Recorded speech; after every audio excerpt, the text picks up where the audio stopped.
Okay, so we've recently started our series working our way through the Sermon on the Mount, found in Matthew chapters 5 to 7.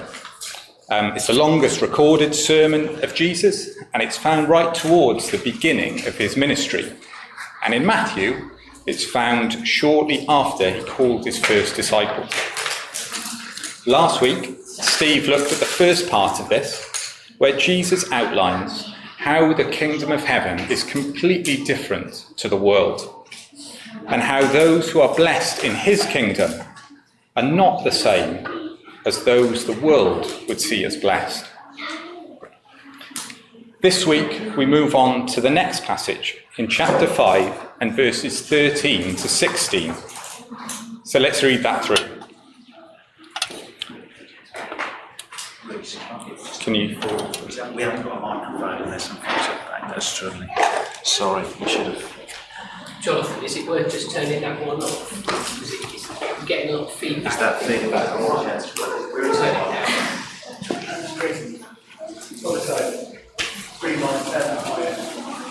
See if we can work it out.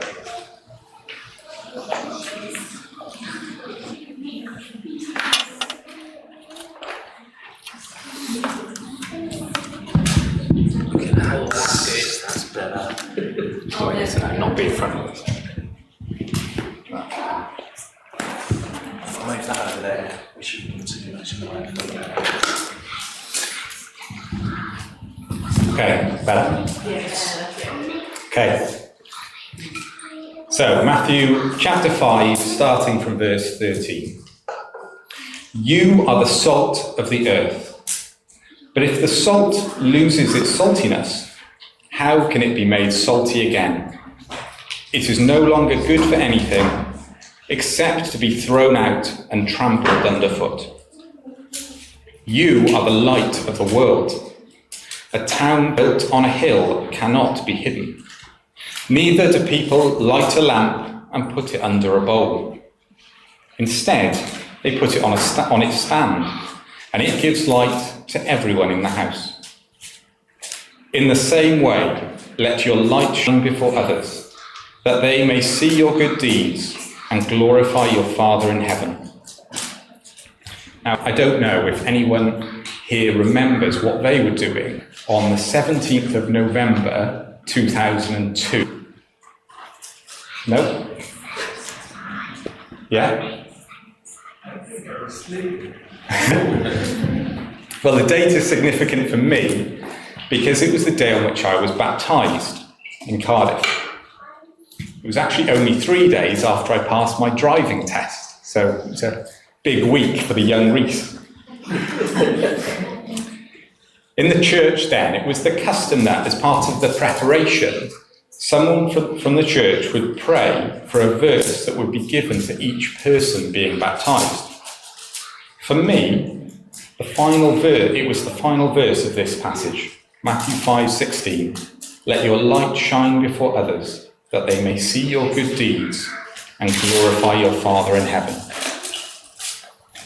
It is a verse that has been particularly special for me ever since. When the rota came out for this series, I went home and asked Pascal what single verse held particular significance for me personally, and she got it. She correctly answered this one. So after having joked about the passages allocated to me recently, I was quite pleased to get this one. So as I mentioned, we're immediately following the Beatitudes, the blessings that Steve spoke to us about last week. Jesus has outlined the nature of life in the kingdom of heaven and follows with these two metaphors of salt and light. He uses them to illustrate the impact or influence of followers of Jesus are to have on the world around them. So let's start with the salt metaphor. You are the salt of the earth. Salt had multiple purposes in the time of Jesus. In particular, it was used for flavour, as we often use it today, but also for preservation. In the days before refrigeration, salt was rubbed into food in order to prevent its decay. By reducing water activity in foods, it helps to slow bacterial growth and therefore helps food last much longer than it otherwise would. We're used to an abundance of salt and can pick it up at the supermarket at low cost. But this was the time before refineries, and so salt was really valuable. In fact, it was so valuable that Roman soldiers were sometimes paid with salt instead of money. Their monthly allowance was called the salarium, with the sal being the Latin word for salt. And it is from here that we get our English word salary. So in what way were the people listening to this sermon and us today to be salt? The Bible makes it clear how the world demonstrates a tendency to deteriorate and decay. We see this in the early chapters of Genesis, culminating in the flood. And Paul also speaks about this in chapter 1 of Romans, where he says, "The wrath of God is being revealed from heaven against all the godlessness and wickedness of people who suppress the truth by their wickedness." The world is going rotten and needs a preservative to work against this decay. So Jesus is saying to that crowd on the mountainside and to us, you are to be God's salt in the world, to act as a preservative to arrest the decay, just as he had intended it to be. But Jesus does it with this instruction. But if the salt loses its saltiness, how can it be made salty again? It is no longer good for anything except to be thrown out and trampled underfoot. Salt is good for nothing if the saltiness is lost. But what is this saltiness and how could we lose it? Last week, Steve mentioned how words can change their meaning over time. And he mentioned a newer meaning of salty being angry or irritated. The saltiness being described here is very much not this. Rather, it is to retain our Christ-likeness and not to be influenced or contaminated by the impurities of the world. The character of those who belong to the kingdom, as depicted in the Beatitudes, is radically different to that of the world. To retain our saltiness is to retain our distinctiveness, what makes us different to the world around us. The warning of this verse is that we are useless when indistinguishable from non-Christians and may as well be discarded. Without refineries, a lot of the salt in the ancient world was actually impure, mixed with lots of other stuff. If the salt within this mixture could not be distinguished from the rest, then it lost its value and its usefulness and was perhaps thrown out. So too, if we are indistinguishable from non-Christians, we lose our saltiness and so our effectiveness in the world. So Jesus is calling people on the mountainside today to act as this precious preservative in a decaying world. Be distinctly different from the world around us and not allow ourselves to be tainted by its impurities. The second metaphor that Jesus uses is light. You are the light of the world. Light in the Bible represents what is good, true, and holy. And by contrast, darkness represents what is evil and false. Light is mentioned more than 250 times. And starting from the very first chapter in Genesis chapter 1 and verses 3 and 4, and God said, "Let there be light," and there was light. God saw that the light was good, and he separated the light from the darkness.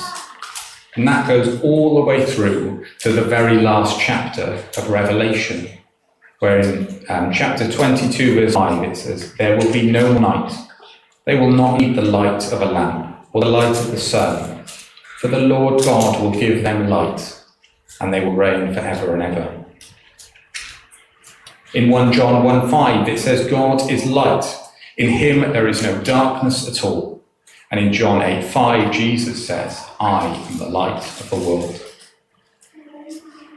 In the Bible, light is often used as a metaphor for walking in truth with Jesus. As in John chapter 3, we read, "This is the verdict. Light has come into the world, but people love darkness instead of light because their deeds were evil. Everyone who does evil hates the light and will not come into the light for fear that their deeds will be exposed. But whoever lives by the truth comes into the light, so that it may be seen plainly that what they have done has been done in the sight of God." So light brings a spiritual illumination to this dark world. And that had always been God's intention for his people, to show up evil, to enable people blundering around in dark to find their way. And Jesus is calling his church to act in a way. When I was younger, we went on a school trip down a South Wales coal mine, and one of the things that we had to do there was turn off our headlamps.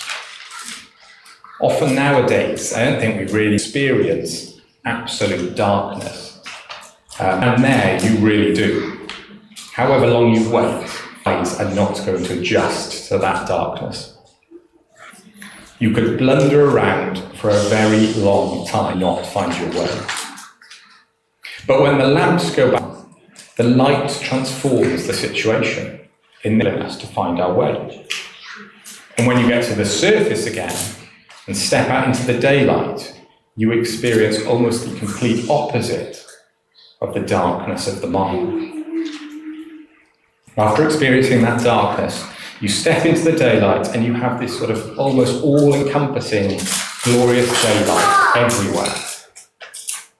Last week, Steve mentioned the now and the not yet of the kingdom of heaven. And I wonder if the lights in the mine are a picture of the now, our lights breaking through the darkness of the world, but looking forward to the not yet, where we will be bathed in this never-ending, all-encompassing light, which was described in that verse I mentioned in Revelation. But in the same way that Jesus added instruction about losing our saltiness, so he adds the following here. A town built on a hill cannot be hidden. Neither do people light a lamp and put it under a bowl. Instead, they put it on its stand, and it gives light to everyone in the house. Our light can only be effective in this world if it is not hidden, if it is allowed to shine into the darkness. In Philippians 2:14-16, it says, "Do everything without grumbling or arguing, so that you may become blameless and pure, children of God, fault in a warped and crooked generation. Then you will shine among them like stars in the sky, hold out the word of life." We are called to help the world see that there is life in Jesus, that offer of life and hope to a lost and decaying world. So 2 metaphors: salt to arrest the decay of the world, and light to illuminate the darkness and show the way. And Jesus uses these immediately after his outline of the kingdom and how it is completely different to the world. As Steve explained for us last week, the blessings of the kingdom are at odds with what the world would say. His kingdom is radically different. So now I'm going to ask for a bit of kind of congregation participation, and in particular, hopefully from some of the younger members of the congregation. We're going to play a song, and it's a song about how different the kingdom is. And it's actions. And all of these sweets and chocolates are for those who most enthusiastically get into the actions. And I would add that there's an upper age limit on who can have sweets and chocolates. So yeah, should we go with the? You guys, you're going to get. We have to stand up. Well, you know that'd be evidence of enthusiasm, I would say.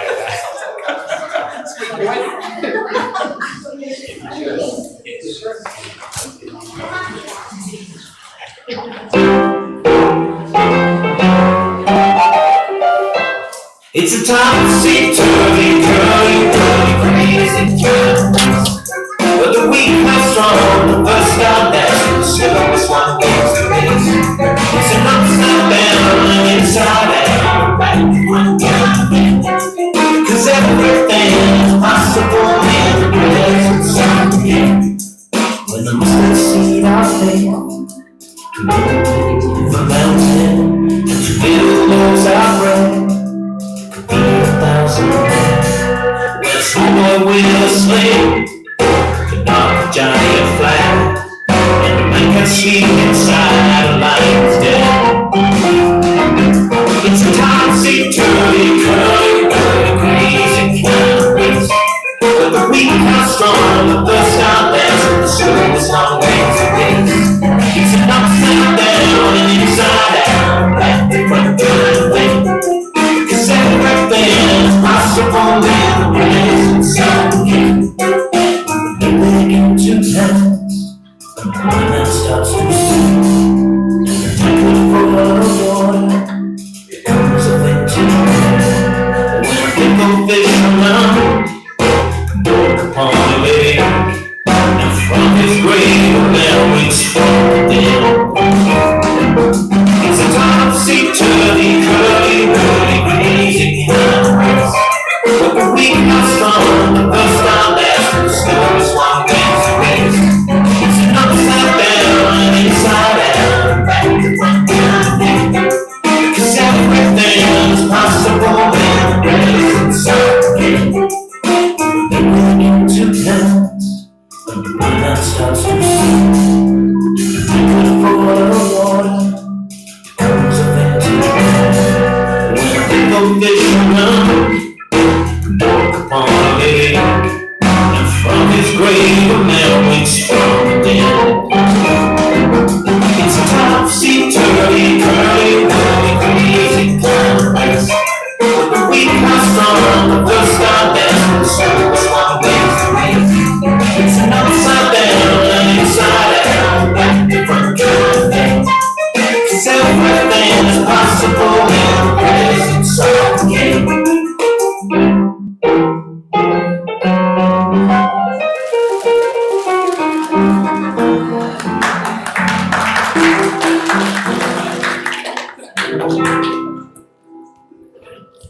Brilliant. That was pretty impressive. I don't. Everyone's motivated. Wales should have scored more points last week because I need to get more sweets. I'll pass them around.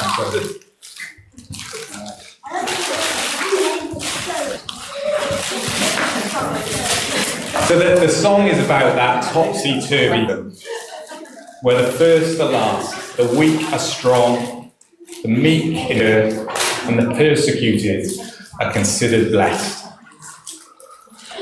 The blessings outline something of the character of disciples of Jesus, highlighting how we are to be starkly different from the world, a difference as stark as that of light and darkness, and of preservation against decay. The whole sermon recognises that Christians are different and calls us to be different.